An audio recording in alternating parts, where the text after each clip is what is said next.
The selfie arrived at 7:15 a.m. while Iris Thornton was packing her children's lunches. And for exactly 3 seconds, she stopped breathing. Her husband Blaze lay shirtless on silk sheets, his tattooed chest on full display, while Kendra Vale, the mistress everyone knew about but no one dared mention, draped herself across him like a victory flag. The message underneath read, "Morning, Mrs. Thornton. He's still asleep after our long night. Thought you'd want to see how happy he really is." Most wives would have screamed, cried, or shattered the phone against marble. Iris Thornton did something far more dangerous. She smiled, walked to her husband's private safe, and pulled out the document she'd spent 2 years preparing for exactly this moment. Before we dive into how Iris ended everything Blaze built, we're building a community that understands the difference between breaking down and breaking free. If you believe that revenge isn't about rage, it's about strategy, timing, and using someone's arrogance against them, subscribe and join us. Your support will help these stories reach women who need to know. Silence can be your greatest weapon, and the person who underestimated you will never see you coming. The phone screen glowed in Iris's hand like a loaded gun pointed directly at her chest. She stood at the marble island in their soundproofed kitchen, morning sunlight catching the massive diamond on her ring finger, the same ring Blaze had used to claim her 11 years ago. Behind her, the coffee maker hissed. Cartoon voices drifted from the playroom where her twins watched their morning shows. Everything was normal. Everything was exactly as it should be, except for the image burning into her retinas. Kendra Vale's face filled half the frame, her expression smug with that particular cruelty only mistresses possess when they think they've won. She wore black silk that probably cost more than most people's rent. Her hand rested possessively on Blaze's bare shoulder. Nails painted the exact shade of red Iris had worn on their wedding day. And Blaze, her husband, the father of her 3 children, the man who controlled half the city's underground, lay there with his eyes closed, his tattooed arms relaxed above his head, looking more peaceful than he ever did in their bed. The text beneath the photo was surgical in its precision. "Morning, Mrs. Thornton. Blaze is still sleeping. We had a long, fun night. I thought you might want to see how truly happy he is." Iris felt the gasp rise in her throat, that instinctive, animal sound of a wounded creature. Her eyes stung. Her hands trembled. For 3 full seconds, she was exactly what Kendra expected. The devastated wife, the broken woman, the collateral damage of a powerful man's appetites. Then something shifted. The trembling stopped. The tears that had been forming evaporated. Her breathing steadied into something cold and mechanical. She'd been waiting for this, not hoping for it, not anticipating it, but preparing for it. Every humiliation over the past 2 years, every night Blaze came home reeking of Kendra's perfume, every lie he told with that casual arrogance of men who believe they're untouchable. All of it had been fuel for the machine Iris had been building in complete silence. This selfie wasn't the end of her marriage. It was the starting gun. Iris set the phone down carefully on the marble counter, screen up so she could see Kendra's triumphant face. She didn't delete it, didn't throw the phone, didn't do any of the theatrical things weak women did when their worlds crumbled. Instead, she walked past the children's lunchboxes, turkey sandwiches cut into triangles, apple slices, organic juice boxes, all the rituals of normal motherhood, and moved toward the hidden office Blaze thought she didn't know about. Her bare feet made no sound on the heated floors. She passed family photos on the walls. Their wedding, the twins' birth, Sophie's christening, all the documented evidence of a life that had stopped being real years ago. The office was behind a section of walnut paneling in Blaze's study. Iris pressed the concealed latch. She'd learned its location 14 months ago while Blaze was in Miami with Kendra, and the panel swung open silently on hydraulic hinges.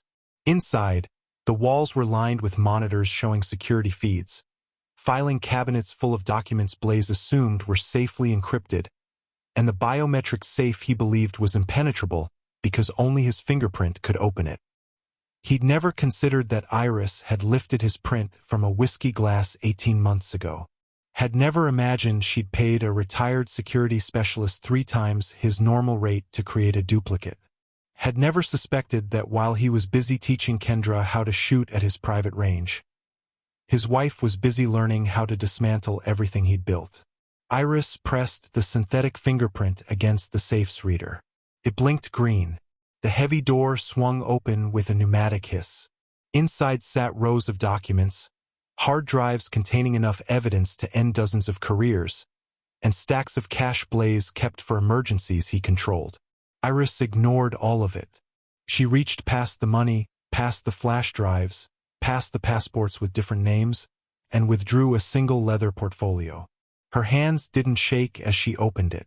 Inside were 3 documents, each one notarized, each one bearing Blaze's legitimate signature, obtained over months through carefully orchestrated scenarios where he'd signed what he thought were business contracts or tax forms.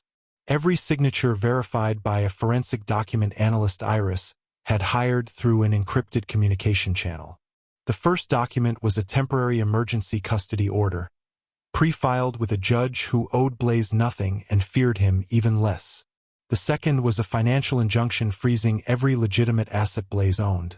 The properties in his real name, the LLC accounts, the investment portfolios he used to appear respectable. All of it documented as tied to systematic fraud Iris had spent 2 years proving with his own paperwork. The third document made her pause. She stared at it for a long moment, feeling the weight of what she was about to do. It was a full-page obituary for Kendra Vale, designed to look official, complete with a tasteful photo and a notice about a memorial service. It was scheduled to run in this morning's edition of the city's largest newspaper, the one every legitimate businessperson read, the one Blaze's associates would see with their morning coffee. It wasn't real. Kendra was very much alive, probably still asleep next to Iris's husband right now. But by the time Blaze figured that out, Iris would be gone. And he'd be trapped dealing with the chaos, the panicked phone calls, the confused business partners, the perception that someone had moved against him so effectively they could manipulate even the press.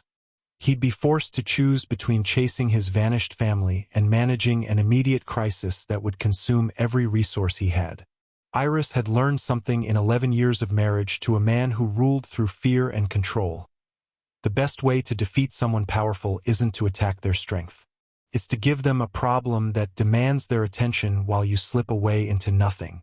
She closed the portfolio, tucked it under her arm, and walked back to the kitchen. Her children's voices floated from the playroom, innocent, unaware that their lives were about to change forever. She looked at the phone on the counter, at Kendra's smirking face, at her husband's peaceful, satisfied expression. Then Iris picked up the phone, opened her text messages, and typed a single word in response to Kendra's gloating message. Filed. She hit send, then immediately opened her email and tapped the pre-drafted message to her attorney, the one she'd written 6 months ago and had been waiting to send ever since. The subject line read, "Execute." Outside, a car idled at the service entrance. Arranged 3 weeks ago, paid for in cash through a burner account, driven by someone who asked no questions. In 90 minutes, Iris and her children would be on a private airfield. In 3 hours, they'd be in a city Blaze would never think to search. In 72 hours, while he was still trying to understand what happened, the custody order would be enforced. His accounts would be frozen, and his reputation would be shredded by the mysterious death that would spiral into investigations he couldn't control. Iris deleted the selfie from her phone. She didn't need it anymore. The version saved in her attorney's encrypted files was already attached to the legal filings. She looked around the kitchen one last time, at the marble and the imported fixtures and all the expensive emptiness Blaze had thought was enough. Then she picked up her daughter's favorite stuffed rabbit from the counter, smiled a smile that held no warmth at all, and walked out of the prison her husband had built for her. Behind her, the coffee maker beeped. The television played cheerful music. Everything looked normal. But Blaze Thornton's empire had just begun to collapse, and he didn't even know it yet. 2 years and 1 month before Iris sent that single word that destroyed everything. She sat in her obstetrician's waiting room, staring at a magazine she wasn't reading, when she heard her husband's voice through the door of an exam room. He was on the phone. He thought she was in the bathroom. His voice carried that particular edge of calculated cruelty she'd learned to recognize. "She's barely holding it together lately. Postpartum issues, you know how it is. If we document it properly, a few medical incidents, some concerned reports from the household staff, we can establish she's unfit. Then custody isn't even a question." Iris's hand froze on the magazine page. He wasn't talking about a business rival. He was talking about her. "It's insurance," Blaze continued. "She'd never leave, but if she tried, I need to make sure she leaves alone. The kids stay with me. Always." That was the moment Iris Thornton stopped being a wife and became something far more dangerous. She stood up, walked calmly back into the exam room, and smiled at her husband like she'd heard nothing at all. And she began planning his destruction. The first time Iris understood she was living in a gilded cage, she was standing in front of a floor-to-ceiling window in their penthouse, watching the city lights shimmer below like fallen stars. It was 3 months after Sophie was born, and Blaze had just told her, not asked, told her, that she wouldn't be attending her sister's wedding in Boston because he needed her home that weekend for a dinner party with his associates. "You're my wife," he'd said, adjusting his cufflinks in the hallway mirror without looking at her. "That means something in my world. People need to see you here with me. Your sister will understand." She hadn't argued. By then, she'd learned that arguing with Blaze was like arguing with architecture. Immovable, uninterested, and ultimately pointless. The penthouse was a monument to his success and her isolation. Imported marble from Carrara lined every surface, cold and pristine. Custom furniture arranged by a designer Blaze hired without consulting her filled rooms she spent most of her time alone in. The kitchen had appliances she'd never chosen. The nursery had colors she'd never picked. Even her closet was stocked with clothes Blaze approved of. Elegant, expensive, appropriate for the wife of a man who needed to project power through every detail of his life. She was 32 years old and felt like an exhibit in someone else's museum. The isolation was surgical. Blaze controlled her phone. He needed to know where she was at all times for security reasons. He monitored her spending through accounts he managed. He'd slowly, methodically distanced her from her friends with convenient excuses about safety concerns and scheduling conflicts until her social circle consisted of other mob wives who spoke in careful euphemisms and avoided real conversation. But the affair with Kendra was different. That wasn't hidden. That was flaunted. Iris first saw them together at a charity gala 6 months before Sophie was born. Blaze had his hand on Kendra's lower back, guiding her through the crowd with the same possessive confidence he used to guide Iris. Kendra wore a black dress that probably cost more than a car. Her dark hair swept up to show off a neck Blaze would later kiss in a darkened corner he didn't realize Iris could see. When Iris confronted him that night, Blaze had looked at her with something worse than guilt. Indifference. "Don't be dramatic," he'd said, pouring himself whiskey in their bedroom, while Iris stood in the doorway with tears streaming down her face. "This is who I am. You knew that when you married me. Men like me don't do monogamy, Iris. We do legacy. And you're the mother of my children. Kendra is something else. Both things can be true." He'd said it like he was explaining basic mathematics to a child. After that, he stopped pretending. Kendra's name appeared in his calendar. Her perfume saturated his clothes. Once, Iris found a receipt for a weekend trip to Napa Valley. The same weekend Blaze told her he was handling business in Detroit. He didn't even try to hide it anymore because he knew she couldn't leave. Where would she go? He controlled the money. He had connections that reached into every corner of the city. And most importantly, he'd made it clear. The children were his legacy, his bloodline, his future. If Iris tried to leave, she'd leave alone. and she'd spend the rest of her life fighting legal battles she couldn't win against a man who owned judges and terrified lawyers. So she stayed. She smiled at his dinner parties. She organized his household. She raised their children. And every night, she felt herself disappearing a little more into the role he'd written for her. The morning she overheard him planning to document her as unfit, something crystallized. It wasn't rage. Rage was too hot, too uncontrolled. It was colder than that. It was the understanding that Blaze hadn't just trapped her.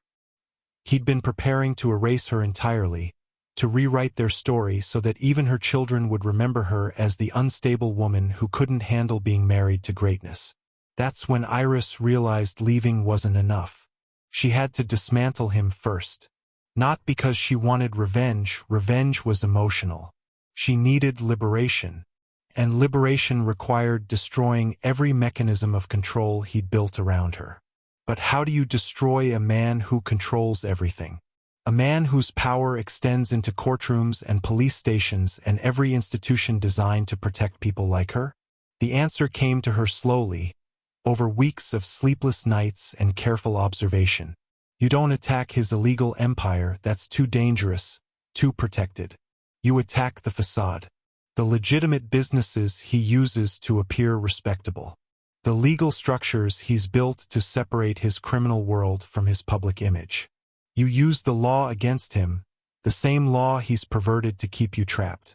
And you do it so quietly, so perfectly, that by the time he realizes what's happening, you're already gone. Iris started with something simple. She began collecting signatures. Every time Blaze signed a document at home, contracts, tax forms, household authorizations, she photographed it. She learned which pens he preferred, which documents he barely read before signing. She became invisible the way women married to powerful men often do, and she used that invisibility like a weapon. But she knew signatures alone wouldn't be enough. She needed something bigger, something that would hit Blaze where he was most vulnerable. His need to appear legitimate, his carefully maintained public image, his belief that he was untouchable. She needed evidence of the one thing Blaze thought he'd hidden perfectly, the systematic financial fraud woven through every legitimate business he owned. And she was going to find it, one document at a time, right under his nose. What Iris didn't know yet was that Blaze was already planning his own endgame. And when she discovered what he intended to do to ensure she could never escape, it would push her past the point of careful planning and into something far more dangerous. The obstetrician's office smelled like lavender and antiseptic, a combination meant to soothe nervous mothers, but one that always made Iris feel slightly nauseous. She sat in the waiting room, flipping through a parenting magazine she wasn't reading, waiting for her 6-week postpartum checkup. Sophie was at home with the nanny. The twins were at school. Blaze had insisted on coming with her, which had surprised her until she realized he was using the appointment as cover for phone calls he didn't want to make at home. "I'll just be in the hallway," he'd said, already pulling out his phone. Work can't wait. Work never could. Iris had nodded, relieved actually, because sitting in silence with Blaze lately felt like sitting next to a stranger who occasionally remembered he was supposed to pretend to care. She'd been experiencing some dizziness over the past few weeks, probably exhaustion from night feedings and the stress of managing 3 children under 5, but her blood work had come back fine. The doctor said it was normal postpartum adjustment, nothing serious. Rest more, hydrate better, take the iron supplements. She was reaching for her water bottle when she heard Blaze's voice through the thin wall separating the waiting room from the hallway. His tone had that particular edge she'd learned to recognize, the voice he used when he was negotiating something he considered already won. "She's barely holding it together lately," he said, and something in Iris went very still. Postpartum issues, you know how it is. Fainting spells, mood swings, the whole thing. Her doctor's documenting it. Iris's hand froze on the magazine page. He wasn't talking about business. He was talking about her. "It's insurance, Dominic," Blaze continued, his voice dropping lower but still audible through the wall. "She'd never actually leave. She's too smart for that. But if she ever tried, I need documentation that she's unfit. A few medical incidents, some concerned reports from household staff about erratic behavior, maybe a psych evaluation I can arrange. Then custody isn't even a question. She leaves alone, or she doesn't leave at all. The magazine slipped from Iris's fingers onto the floor. The receptionist glanced up, but Iris didn't move to retrieve it. She sat frozen, her mind racing through what she'd just heard with the crystal clarity of absolute horror. He was building a case against her, using her postpartum dizziness, a minor, temporary, completely normal condition, as the foundation for a legal strategy to paint her as mentally unstable. He was turning her exhaustion from caring for his children into evidence of unfitness. He was going to make sure that if she ever tried to escape, she'd lose everything that mattered. "The kids stay with me," Blaze said, and Iris could hear the smile in his voice, that self-satisfied tone of a man who believed he'd thought of everything. "Always. That's non-negotiable. I just need the documentation in place now while she's vulnerable. By the time she realizes what I've done, it'll be too late to fight it." There was a pause. Then, "Don't worry about the ethics, Dominic. We both know judges see what I need them to see. And Iris? She's a good mother, I'll give her that. But she's also smart enough to know when she's beaten. Once she understands I have legal custody locked down, she'll fall in line. She always does." Iris stood up slowly, her legs somehow steady despite the fact that her entire world had just restructured itself around a single terrible truth. Blaze hadn't just trapped her in their marriage. He'd been systematically building a legal cage she didn't even know existed, one designed to ensure that her only choices were complete submission or total loss. She walked to the bathroom on autopilot, locked the door, and stared at her reflection in the harsh fluorescent lighting. Her face looked pale, her eyes wide with something that wasn't quite shock anymore. It was colder than shock, clearer. For months, she'd been planning an escape. Slow, careful, gathering signatures and evidence. She'd been thinking about leaving, about finding a way out that would let her take her children and disappear into a life Blaze couldn't control. But that wasn't enough anymore. Leaving wouldn't work if Blaze had already built a legal case that would rip her children away the moment she tried. She couldn't just escape. She had to destroy the cage itself. She had to dismantle every piece of leverage he had, every mechanism of control, every carefully constructed legal protection he'd built around himself. She had to make sure that when she left, Blaze couldn't follow. Not legally, not financially, not in any way that mattered. Iris pulled out her phone and opened a new note. Her hands didn't shake as she typed 3 words that would define everything that came next. Destroy his foundation, not his criminal empire that was too dangerous, too insulated by layers of protection and violence. His legitimate businesses, his public image, his legal structures, everything he used to appear respectable, everything that gave him access to judges and lawyers and the system he'd perverted to trap her. She would use his own arrogance against him. He thought she was weak, distracted, too exhausted to notice what he was doing. He thought she was just a wife, just a mother, just another woman he could control through fear and manipulation. But Blaze Thornton had made a critical mistake. He'd underestimated the determination of a woman who'd just learned her husband was planning to legally erase her while using her own children as weapons. When Iris walked back into the waiting room, Blaze was still on the phone in the hallway, laughing about something, completely unaware that his wife had just declared silent war. She sat down, picked up the magazine from the floor, and waited for her name to be called. By the time the nurse appeared in the doorway, Iris had already decided how she was going to start. She needed someone who understood how to fight legal battles against powerful men. Someone who wouldn't be intimidated by Blaze's reputation. Someone who could help her build a case so airtight that when she finally moved, there would be no recovery, no second chances, no way for Blaze to use the law against her ever again. Finding that person would be the most dangerous part. Because if Blaze discovered what she was planning, the custody threat wouldn't be theoretical anymore. It would become her reality, and she'd lose everything before she even had a chance to fight. The law firm of Sterling and Associates occupied 3 floors of a glass tower in the financial district, the kind of place where power wore expensive suits and spoke in carefully measured tones. Iris had been there exactly twice before, once for a charity fundraiser Blaze dragged her to, and once when he needed her signature on paperwork for a property acquisition. She knew Sterling and Associates handled Blaze's legitimate business dealings, the clean side of his empire that made him look like a respectable businessman instead of what he actually was. What Blaze didn't know was that his wife had been paying attention during those visits. She'd noticed the way senior partners spoke to him with careful deference. She'd seen the names on office doors, the hierarchy of power, the subtle indications of who handled what kind of cases.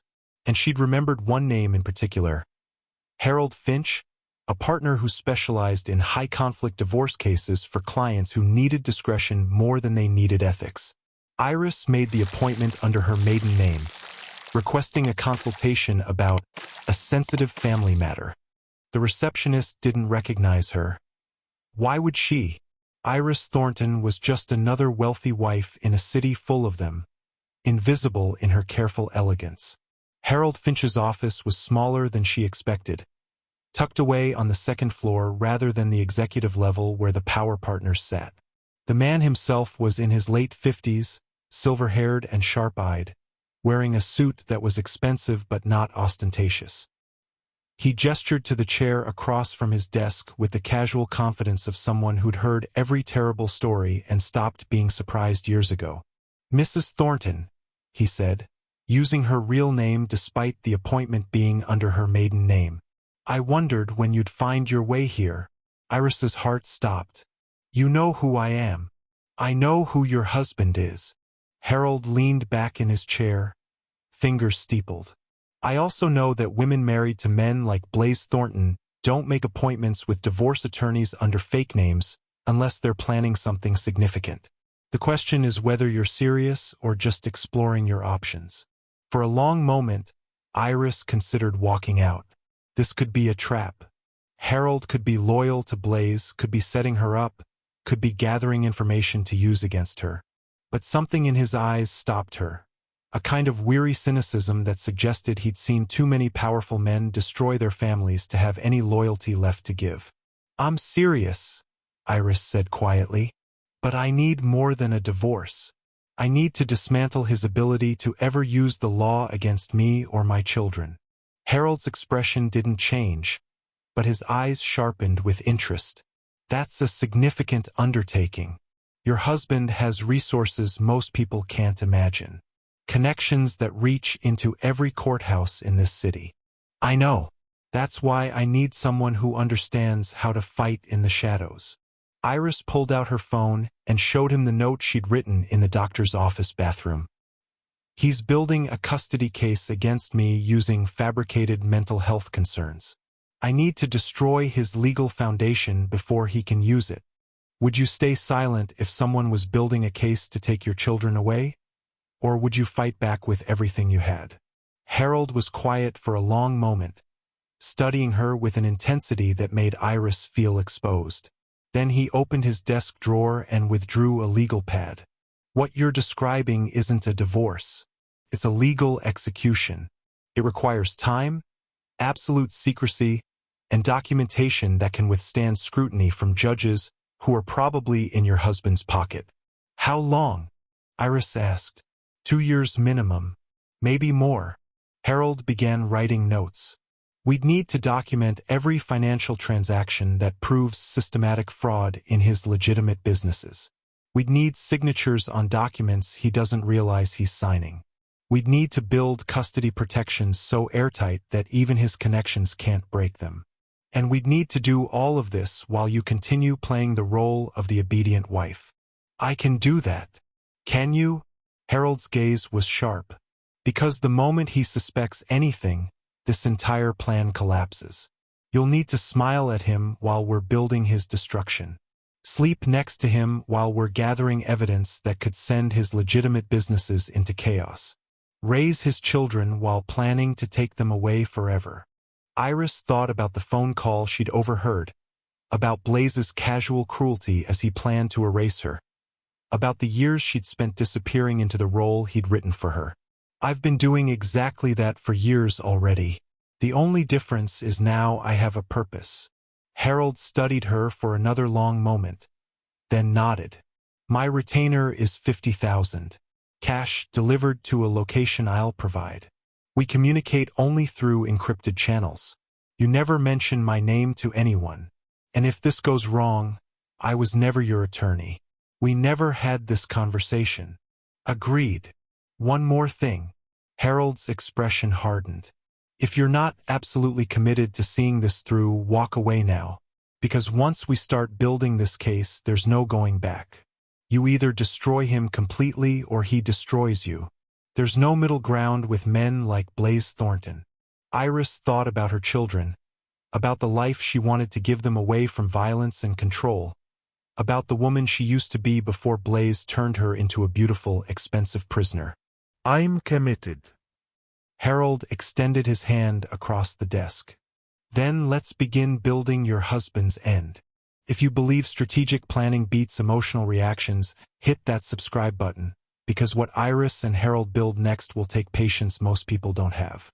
When Iris walked out of Harold Finch's office 40 minutes later, she had a burner phone in her purse, a list of documents she needed to photograph, and a plan that would take 2 years of perfect deception to execute.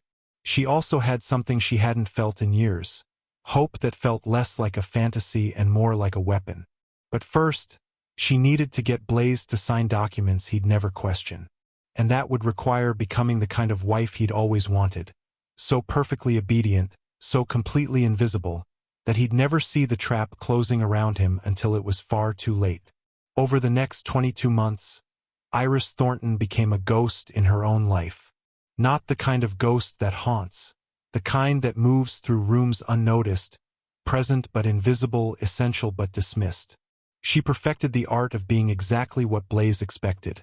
The devoted wife who asked no questions, made no demands, and existed solely to maintain the infrastructure of his carefully constructed world.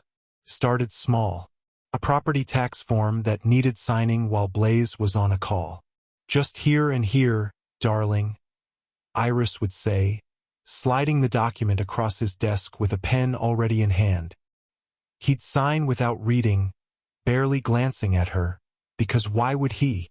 Iris didn't understand complicated financial documents. Iris was just making sure the household paperwork was handled. Except Iris understood everything. She'd spent 3 months studying corporate finance through online courses she accessed on the burner phone Harold had given her. She'd learned to read balance sheets, to recognize shell companies, to spot the elegant fraud woven through Blaze's legitimate businesses like poison through veins. Every signature Blaze made on those household documents was actually authorization for financial audits, amended corporate filings, or updated beneficiary designations that slowly, methodically transferred legal authority away from his control. Every form was real, every signature legally binding, and Blaze never noticed because he'd spent years training his wife not to matter. Iris photographed everything. Bank statements left on his desk. Contracts forgotten in his briefcase. Legal documents filed in his home office that showed the intricate web of LLCs and holding companies he used to legitimize money that started in blood. She used a high-resolution camera Harold had provided, uploaded the images through encrypted channels, and deleted every trace from her devices. She became an expert at manufactured incompetence. "Blaze, I'm so confused by this tax document. Could you just sign here so I can send it to the accountant?" He'd sigh with that particular exasperation of powerful men dealing with wives they considered intellectually beneath them, scrawl his signature, and return to more important matters. Each signature was another bar in the cage she was building. Each document was another piece of evidence that would prove systematic fraud, inflated property values, fabricated business expenses, corporate structures designed specifically to hide illegal income. Harold had explained it perfectly. "We're not going after his criminal empire. We're proving that every legitimate business he owns is built on falsified documents and financial fraud. When we're done, the IRS and SEC will do our work for us." But the hardest part wasn't gathering evidence. It was the performance. Iris had to smile at Blaze across the dinner table while mentally cataloging which documents she'd photographed that night. She had to listen to him talk about Kendra, because he'd stopped hiding it entirely, and respond with the quiet resignation of a woman who'd accepted her place.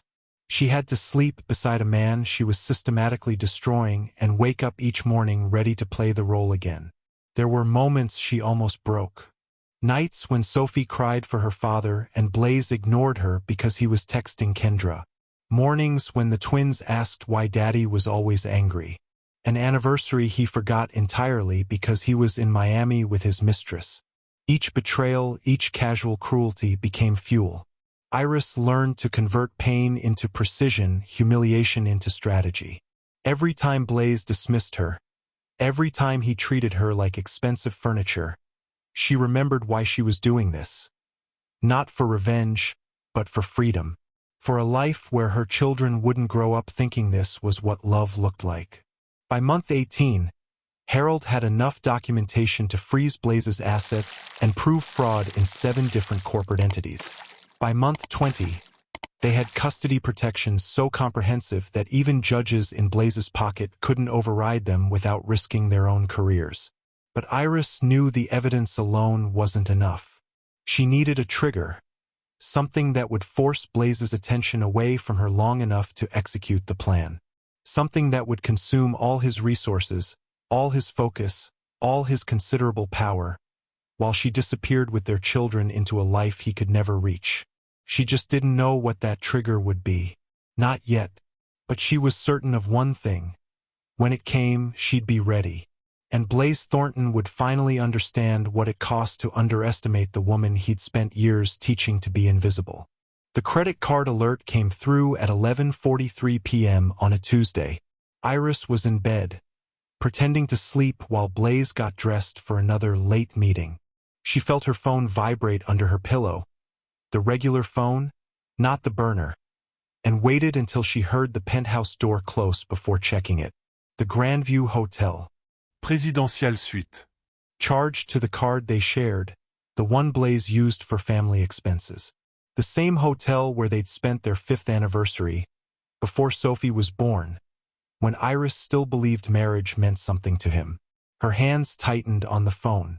For 22 months, she'd absorbed every betrayal with strategic calm, converting humiliation into ammunition. But this was different. This wasn't just another affair.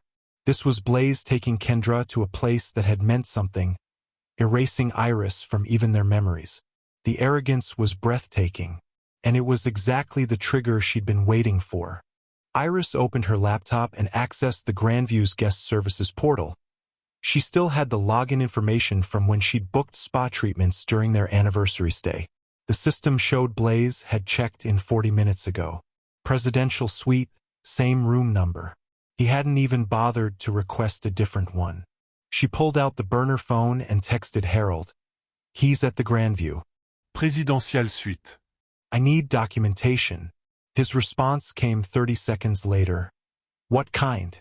Iris thought for a moment, her mind moving through possibilities with cold precision. She needed something irrefutable, something with location metadata and timestamps, something that would prove Blaze's presence there at a specific moment. More importantly, she needed something that would force Kendra to act recklessly, to make a mistake that would give Iris the final piece she needed. Wait, she texted Harold. I have a better idea. The next morning, Iris did something she hadn't done in months. She smiled at breakfast. A real smile, warm and genuine. The kind that used to make Blaze pause and remember why he'd married her. He looked up from his phone, momentarily confused. Good morning, she said, pouring his coffee exactly how he liked it. Did your meeting go well last night?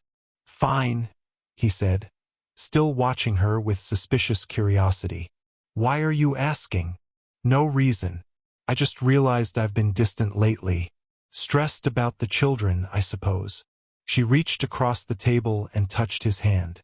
I want to be better. For you. For us. The confusion in his eyes shifted to satisfaction. This was what he wanted. A wife who knew her place, who'd finally accepted the reality of their arrangement. "That's good to hear, Iris. I appreciate that." She held his gaze for 3 seconds longer than necessary, then looked away with perfect submission.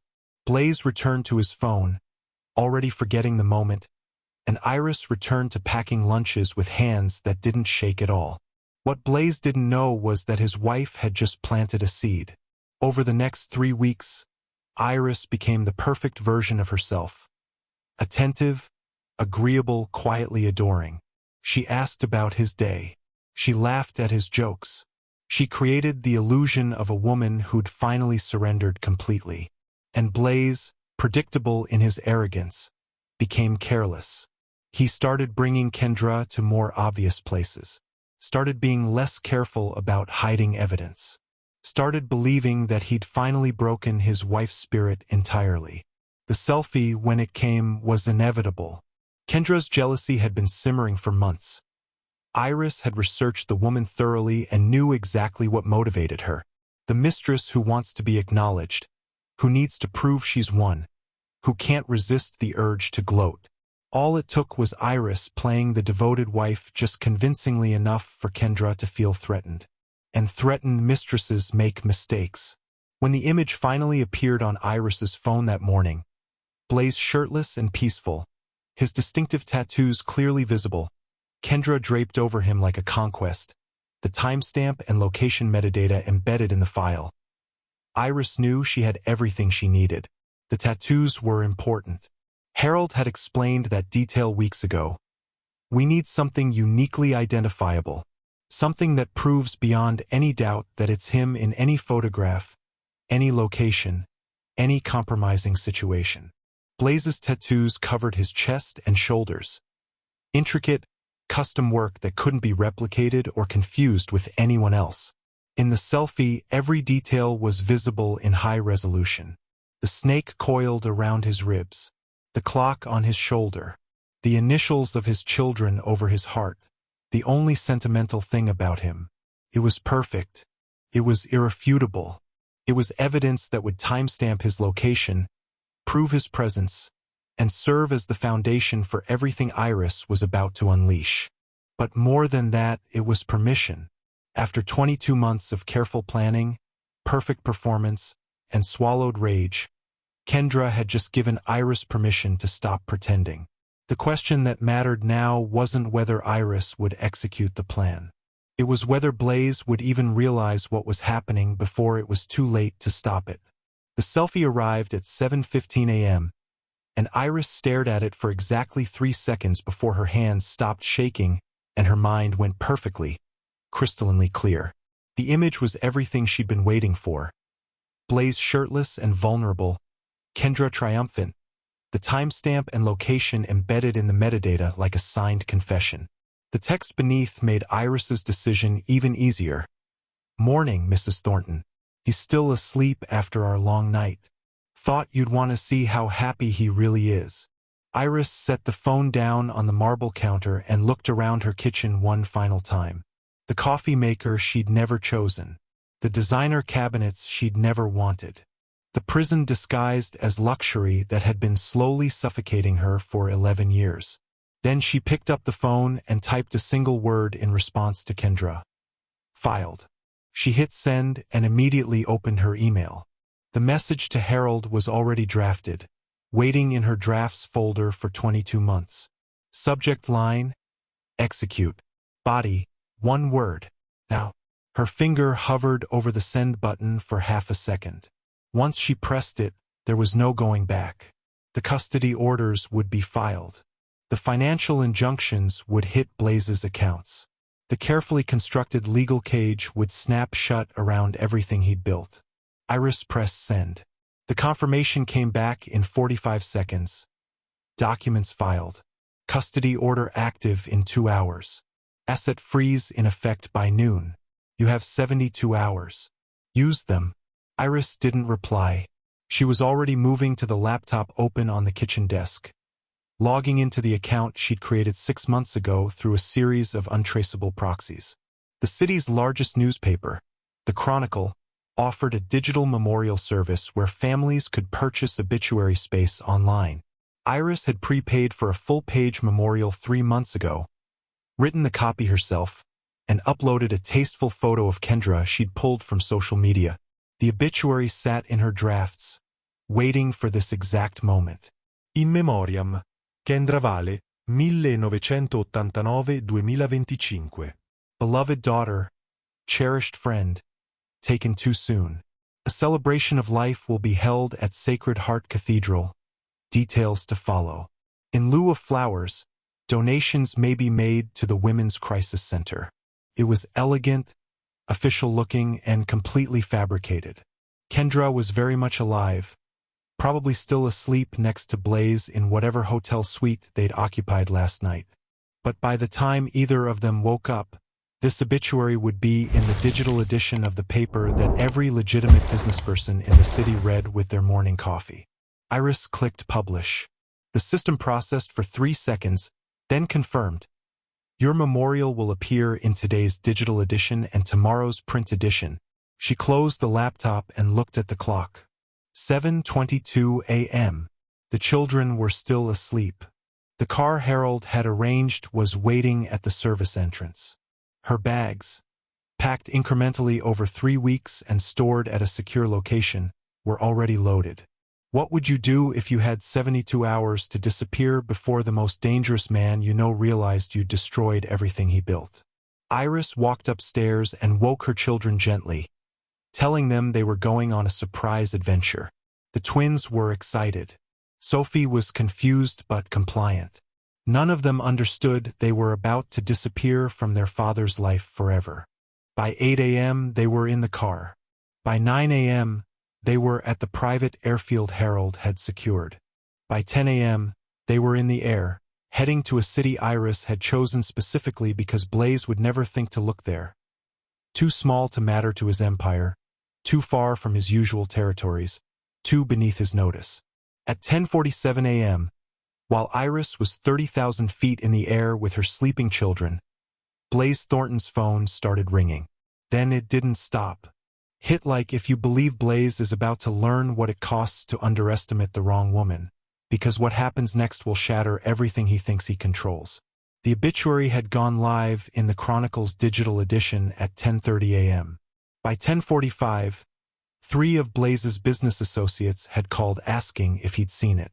By 11 o'clock, the calls were coming from people deeper in his organization, people who understood that an obituary for his mistress meant someone had moved against him publicly, boldly, with the kind of precision that suggested they knew exactly how to hurt him. But Blaze didn't know any of this yet. He was still asleep in the hotel suite, Kendra beside him, both of them completely unaware that Iris Thornton had just activated a plan that would force him to choose between pursuing his vanished family and managing a crisis that threatened to expose every carefully hidden connection between his criminal empire and his legitimate businesses. And in 72 hours, when he finally understood what his wife had done, it would be far too late to stop any of it. Blaze Thornton woke to the sound of a phone ringing like an alarm he couldn't silence. Not his cell phone, the hotel room phone, the landline he'd forgotten even existed. He opened his eyes to the unfamiliar ceiling, expensive sheets, and Kendra's arm draped across his chest. The Grandview Hotel. He remembered now. The phone kept ringing. He reached across Kendra, who stirred but didn't wake, and grabbed the receiver. What? Mr. Thornton. The voice was his head of security, Garrett, and it had an edge Blaze hadn't heard in 15 years. We have a situation. Multiple situations. I need you to check your phone immediately. Blaze sat up, the pleasant fog of sleep evaporating instantly. He'd survived 2 decades at the top of a violent organization by recognizing when something was catastrophically wrong, and every instinct was screaming now. What situations? Your accounts have been frozen. Emergency custody orders have been filed. And sir, Garrett paused, the kind of pause that preceded very bad news. There's an obituary in the Chronicle. For Kendra Vale. The words didn't make sense. Blaze looked at Kendra, very much alive and breathing beside him. That's impossible. She's right here. I know, sir. That's the problem. Someone published a full-page memorial. It went live in the digital edition an hour ago. Your business associates are calling. Some of your connections are asking if this was an internal move. People are confused, concerned, and asking questions we can't answer. Blaze's blood went cold. He grabbed his cell phone from the nightstand. 43 missed calls. 67 text messages. Every single one from people in his organization, his legitimate businesses, his carefully maintained network of power. He opened the first message, from his attorney. Emergency injunction filed against all your LLC accounts. Fraud investigation initiated. Call immediately. The second, from his accountant. IRS has frozen your assets pending review. Need to talk now. The third, from one of his business partners. Is Kendra Vale really dead? What the hell is happening? Blaze's hands tightened on the phone. This wasn't random. This was coordinated.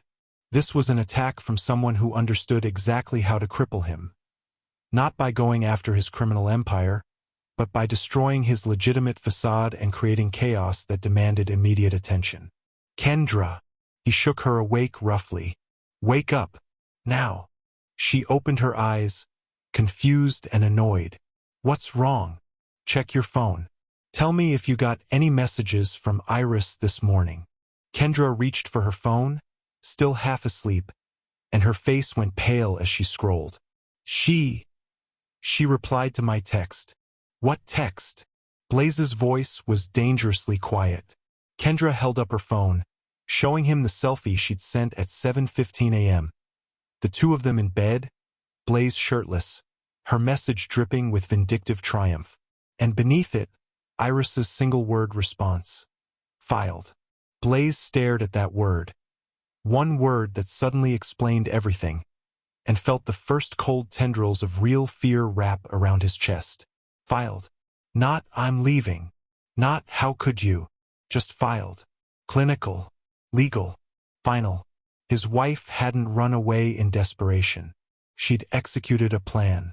And the obituary, the asset freeze, the custody orders, they were all pieces of something bigger, something he was only beginning to understand. He called his house. No answer. He called the security team at the penthouse. Sir, the residence is empty. Mrs. Thornton and the children aren't here. Their belongings are gone. When did they leave? We don't know, sir. The cameras were looped. Professional work. They could have left any time in the last 3 hours. Blaze stood up, his mind racing through possibilities and coming up empty. Iris didn't have the resources for this. She didn't have the connections. She was just his wife, just the woman he'd kept carefully controlled and financially dependent. How had she? Then he remembered. The past 3 weeks. Iris suddenly being more attentive, more affectionate, more compliant. He'd thought he'd finally broken her spirit. But what if that was performance? What if she'd been playing him the entire time, making him careless while she prepared something he'd never seen coming? The hotel phone rang again. Blaze grabbed it. What? Mr. Thornton, this is Margaret from Sterling and Associates. We need to discuss the emergency custody filing. The judge signed the order 2 hours ago.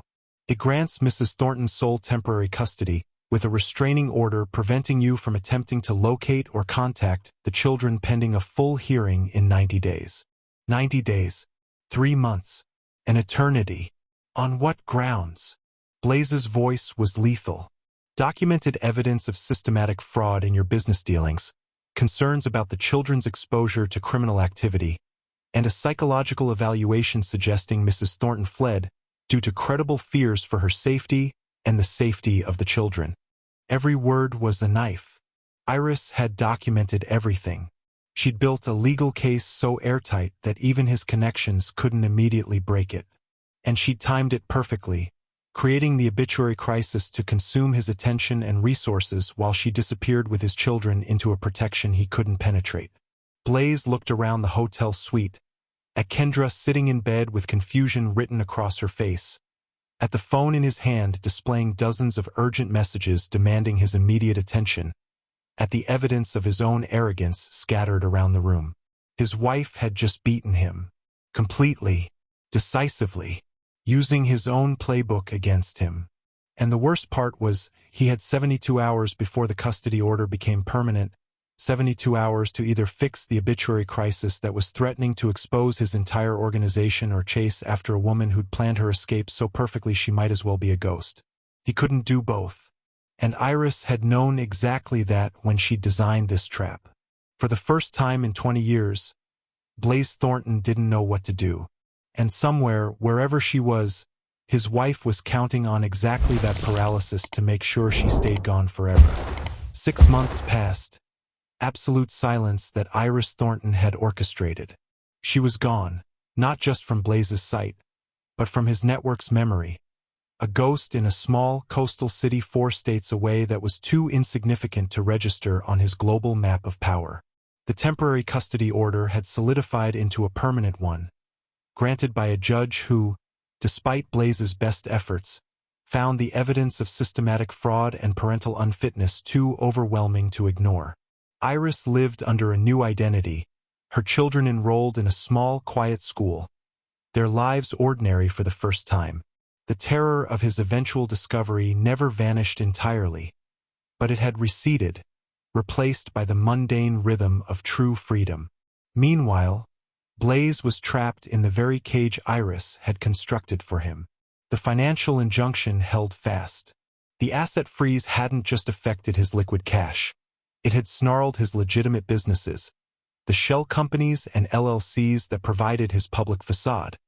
In a Gordian knot of audits and compliance reviews, Harold Finch and his legal team, operating from the shadows, continuously fed the appropriate regulatory bodies just enough documentation to keep the investigations running, ensuring Blaze couldn't sell or reorganize anything without triggering immediate federal scrutiny. But the real blow had been the fallout from the fake obituary for Kendra Vale. The dramatic public perception of an internal hit had spiraled out of control.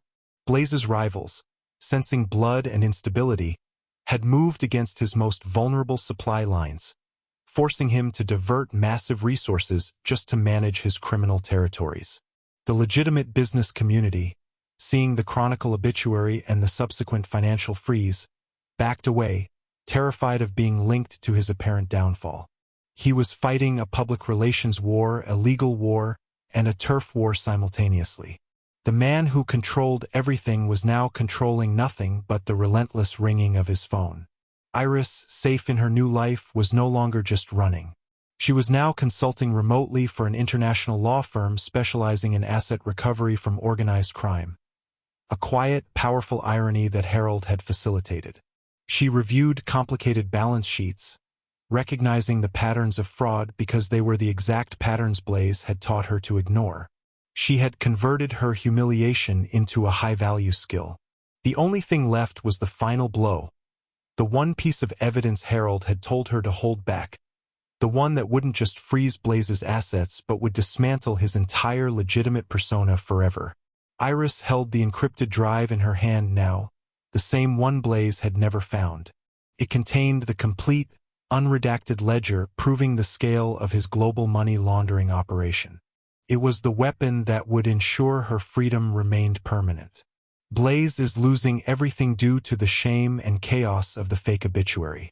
Do you think that public humiliation is a more effective weapon against a mafia boss than physical force? Why or why not? Blaze Thornton still believed he was fighting a temporary financial crisis and a desperate ex-wife.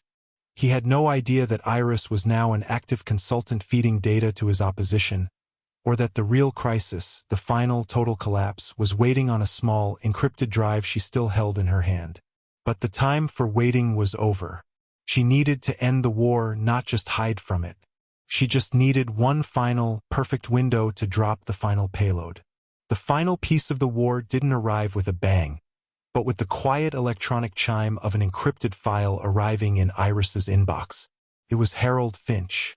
The subject line was simply, "The ruling." Iris was sitting at a small, sun-drenched table in her new, modest kitchen. The smell of cinnamon toast filled the air. She watched her daughter, Sophie, coloring at a nearby table, completely safe and unaware of the war that had been fought for her. For the first time in her life, Iris felt ordinary, and it felt like a miracle. Her hands were steady as she opened the file. It was the final court judgment. Iris read the heavy legal language, but the meaning was simple, clear even to a child. Permanent sole custody granted to Iris Thornton. All children's trusts transferred to Iris's control.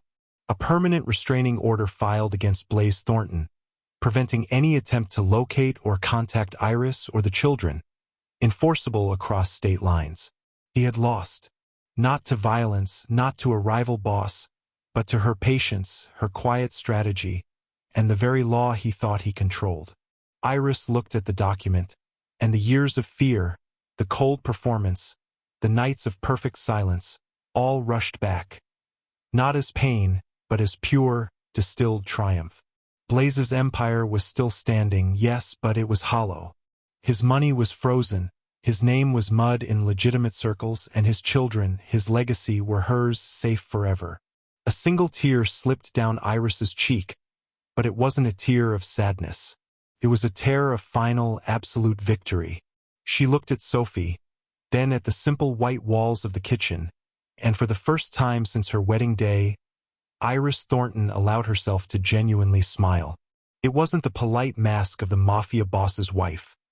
It was the radiant, true smile of a woman who had fought a monster with paper and patience, and won everything. If you believe Iris's determination to protect her children is the most powerful kind of love, share this story with someone who needs to know that true strength is often quiet and calculated. And in that moment of peace, Iris knew that Blaze, trapped in his paralyzed empire, would soon receive his own copy of the ruling. The man who thought he owned the world was about to learn he owned only chaos, while the woman he underestimated walked free. Blaze thought he was untouchable, controlling and manipulating everyone around him with cruelty. If you can't stand powerful people who think they can use or discard others like objects, hit the subscribe button and comment, "No more control," to stand against manipulators and those who betray trust. Only people who support Blaze's cold-hearted control won't subscribe.